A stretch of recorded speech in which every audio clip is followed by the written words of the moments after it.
श्री शिवाय नमस्तुभ्यम दोस्तों। जैसा कि आप सब जानते हो, कल है गुरुवार का दिन और गुरुवार के दिन पड़ रही है पंचमी तिथि, जो कि बहुत ही खास और विशेष होती है। बस दोस्तों, आपको 21 चावल के दाने से अचूक उपाय करना है। यदि आप इस उपाय करते हो तो जो भी आपकी विशेष मनोकामना होगी ना, चाहे वो धन को लेकर हो, व्यापार को लेकर हो, नौकरी को लेकर हो, या फिर आपके जीवन की कोई विशेष मनोकामना हो जो काफ़ी दिनों से अधूरी पड़ी है, तो इस उपाय को करने से आपकी मनोकामना भी पूर्ण हो जाएगी। साथ ही साथ आपके जीवन में जो भी समस्या चल रही है, इस उपाय करने से आपकी समस्या भी समाप्त हो जाएगी। पूज्य गुरु जी कथा को सुनकर उपाय को अच्छे समझाने का प्रयास करेंगे। तो आइए दोस्तों, जानते हैं उपाय कैसे करना है। पहला जो उपाय है दोस्तों, वह है विशेष मनोकामना पूर्ति के लिए। यदि आपकी कोई विशेष मनोकामना है जो काफ़ी दिनों से पूर्ण नहीं हो रही है, चाहे वो आपकी मनोकामना धन को लेकर हो, व्यापार को लेकर हो, नौकरी को लेकर हो, या फिर आपके जीवन की कोई अधूरी मनोकामना जो काफ़ी दिनों से पूर्ण नहीं हुई है, तो इस उपाय को अवश्य कीजिए। इस उपाय को करने के लिए आपको लेने हैं 21 चावल के दाने। अब जो आप 21 चावल के दाने लोगे ना, वो आपको देख लेने हैं, कहीं से खंडित नहीं होने चाहिए। साथ ही दोस्तों, आपको लेना है एक स्टील के पात्र में 1 लोटा जल और थोड़ा सा कच्चा दूध आपको लेना है। इस उपाय को आप सुबह से लेकर शाम तक कभी भी कर सकते हो। अब आप चले जाइए शिव जी के मंदिर में। शिव जी के मंदिर में जाकर सबसे पहले आपको थोड़ा सा जल शिवलिंग के ऊपर श्री शिवाय नमस्तुभ्यम कहते हुए समर्पित कर देना है। उसके बाद दोस्तों, जो आपके पास कच्चा दूध है और 21 चावल के दाने हैं, वो आपको श्री शिवाय नमस्तुभ्यम कहते हुए लोटे के जल में डाल देने हैं। जो भी जल आपके पास बचा है ना, वो आपको लोटे के जल में ही डाल देने हैं। अब आपको इस लोटे के जल को हाथ में लेना है, भगवान से प्रार्थना करनी है अपनी मनोकामना पूर्ति के लिए। जो भी आपकी मनोकामना है, चाहे वो धन को लेकर हो, व्यापार को लेकर हो, नौकरी को लेकर हो, जो भी आपकी विशेष मनोकामना हो, प्रार्थना कीजिए और इस लोटे के जल को श्री शिवाय नमस्तुभ्यम कहते हुए धीरे धीरे शिवलिंग के ऊपर समर्पित कर दीजिए। 2 मिनट आपको मंदिर में बैठना है, श्री शिवाय नमस्तुभ्यम का जाप करना है। उसके बाद आपको भगवान को प्रणाम करके, विनती करके आपको अपने घर पर आ जाना है। तो दोस्तों, इस उपाय को अवश्य कीजिएगा। बहुत ही अचूक और विशेष उपाय है। इस उपाय करने से आपकी मनोकामना अवश्य ही पूर्ण हो जाएगी। अब जानते हैं दोस्तों अगले उपाय के बारे में। अगला जो उपाय है दोस्तों, वह है, अगर आपका कोई कार्य है बहुत दिनों से अटका हुआ है, आपका कार्य पूर्ण नहीं हो रहा है, आप किसी कार्य के लिए बाहर जाते हो, आपको सफलता नहीं मिल पाती है, तो इस उपाय को अवश्य कीजिए। इस उपाय करने के लिए आपको लेने हैं, जितने भी आपको कनेर के फूल मिल जाए ना, आप ले लीजिए। साथ ही आपको लेना है 2 लोटा जल। तांबे के पात्र में आपको लोटा जल लेना है। अब आपको चले जाना है शिव जी के मंदिर में।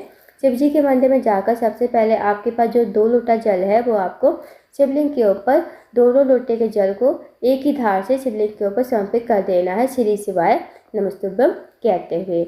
अब जो आपके पास कनेर के फूल है ना, जितने भी आप कनेर के फूल लेकर आए हो, चाहे 10 हो, 15 हो, 20 हो, 25 हो, जितने भी आप कनेर के फूल लेकर आए हो, तो आपको शिवलिंग और जलाधारी का श्रृंगार करना है। जैसे हम शिवलिंग और जलाधारी को सजाते हैं ना, उसी तरह आपको शिवलिंग और जलाधारी का कनेर के फूल से श्रृंगार करना है। अगर आपके पास फूल अधिक मात्रा में नहीं है, तो आप सिर्फ इन्हें हाथ में लीजिए, कनेर के फूलों को, और आप अपनी मनोकामना बोलिए। जो भी आपकी मनोकामना है, जो भी आपका कार्य अटका पड़ा है बहुत दिनों से, आप अपना कार्य बोलिए और इन कनेर के फूलों को शिवलिंग के ऊपर समर्पित कर दीजिए। उसके बाद 2 मिनट मंदिर में बैठिए, श्री शिवाय नमस्तुभ्यम का जाप कीजिए। फिर आपको भगवान को प्रणाम करके, विनती करके आपको अपने घर पर आ जाना है। तो दोस्तों, बहुत ही अचूक और विशेष उपाय है। इस उपाय को भी अवश्य कीजिएगा। अब जानते हैं अगले उपाय के बारे में। दोस्तों, अगला जो उपाय है वो है, अगर आपके घर में कोई व्यक्ति काफ़ी दिनों से बीमार है, उसकी जो बीमारी है दूर होने का नाम नहीं ले रही है, तो इस विशेष उपाय को अवश्य कीजिए।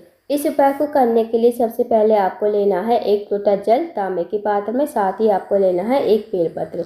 अब जो आप बेलपत्र लोगे ना, वो कहीं से कट्टा फट्टा खंडित नहीं होना चाहिए। अब आपको चले जाना है शिव जी के मंदिर में। इस उपाय को भी आप सुबह से लेकर शाम तक कभी भी कर सकते हो। शिव जी के मंदिर में जाकर सबसे पहले आपको 1 लोटा जल श्री शिवाय नमस्तुभ्यम कहते हुए शिवलिंग के ऊपर धीरे धीरे समर्पित कर देना है। उसके बाद जो आपके पास 1 बेलपत्र है ना, वो आप अपने सीधे हाथ में लोगे और भगवान से प्रार्थना करोगे उस रोगी व्यक्ति के लिए, जो रोगी व्यक्ति आपके घर में काफ़ी लंबे समय से बीमार है। उसका नाम बोलोगे, गोत्र बोलोगे और इस बेलपत्र को कुंदकेश्वर महादेव का नाम लेते हुए शिवलिंग के ऊपर समर्पित कर देना है। उसके बाद दोस्तों, आपको 2 मिनट मंदिर में बैठना है, श्री शिवाय नमस्तुभ्यम का जाप करना है। अब जो दोस्तों आपने बेल पर चढ़ाई थी ना शिवलिंग के ऊपर, वो आपको महादेव से प्रार्थना करके औषधि के रूप में आपको अपने घर पर लेकर आनी है। और इस बेलपत्र को उस रोगी व्यक्ति खिलाना है जो रोगी व्यक्ति आपके घर में काफ़ी लंबे समय से बीमार है। उसको आपको कुंद केसर महादेव का नाम लेते हुए चबा चबा कर खाने को कहना है। यकीन मानिए इस उपाय को यदि आप करते हो तो जो भी बीमारी होगी उसकी वो दूर हो जाएगी, धीरे धीरे उसका शरीर जो है रोग मुक्त हो जाएगा। तो इस विशेष उपाय को अवश्य कीजिएगा। आप जानते हैं दोस्तों अगले उपाय के बारे में। दोस्तों अगला जो उपाय है वो भी बहुत ही ज़्यादा विशेष है। अगर आपके जीवन में धन की बहुत ज़्यादा कमी है, पैसों की तंगी है, आर्थिक समस्या से बहुत ज़्यादा परेशान हो, आपके जीवन में धन तो आता है पर पता नहीं चलता है कहाँ चला जाता है, या फिर आप एक पैसा कमाते हो सवा पैसा आपका बीमारी में खर्च हो जाता है, तो इस उपाय को अवश्य कीजिए। इस उपाय को करने के लिए आपको लेना है 1 लोटा जल तांबे के पात्र में, साथ ही आपको लेनी है 11 चने की दाल।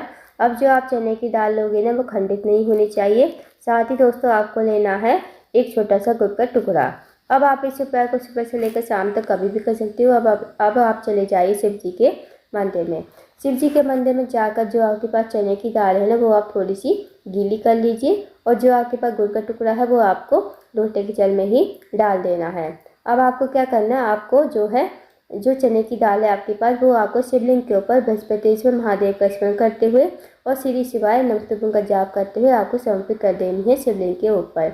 अब जो आपके पास 1 लोटा जल है वो आपको अपने हाथ में लेना है, भगवान से प्रार्थना करनी है कि हमारे जीवन में धन की बहुत ज़्यादा समस्या चल रही है, माता लक्ष्मी का हमारे घर में वास नहीं है, माता लक्ष्मी हमसे रूठी हुई है, आपको जैसी कृपा करे कि हमारे जीवन में धन की वृद्धि हो, धन प्राप्ति हो, माता लक्ष्मी हमारे घर में वास करे और हमारे जीवन कभी पैसों की कमी ना हो। तो आपको ऐसी मनोकामना करते हुए 1 लोटा जल श्री शिवाय नमस्तुभ्यं कहते हुए और बृहस्पतिश्वर महादेव का स्मरण करते हुए शिवलिंग के ऊपर समर्पित कर देना है। 2 मिनट मंदिर में बैठना है, श्री शिवाय नमस्तुभ्यं का जाप करना है। उसके बाद आपको भगवान को प्रणाम करके विनती करके आपको अपने घर पर आ जाना है। तो दोस्तों बहुत ही अचूक विशेष उपाय है, इस उपाय को भी करके देखिएगा। जो भी व्यक्ति गुरुवार के दिन शिवलिंग के ऊपर चने की दाल समर्पित करता है तो वो स्वर्ण के समान मानी जाती है। अगर हम स्वर्ण समर्पित नहीं कर सकते तो चने की दाल तो हमें अवश्य ही समर्पित करनी चाहिए, क्योंकि इससे दोस्तों हमारा गुरुग्रह मजबूत होता है और हमारे जीवन में जो भी दुर्भाग्य चल रहा है ना वो दुर्भाग्य हमारा समाप्त हो जाता है। तो इस विशेष उपाय को अवश्य कीजिएगा। तो दोस्तों ये थे कुछ विशेष उपाय जो आपको गुरुवार के दिन करने हैं। इन उपाय को अवश्य कीजिएगा। अगर आपको जानकारी पसंद आई हो वीडियो को लाइक करना, शेयर करना, चैनल को जरूर सब्सक्राइब करना, कमेंट बॉक्स में श्री शिवाय नमस्तुभ्यं हर हर महादेव जरूर लिखना।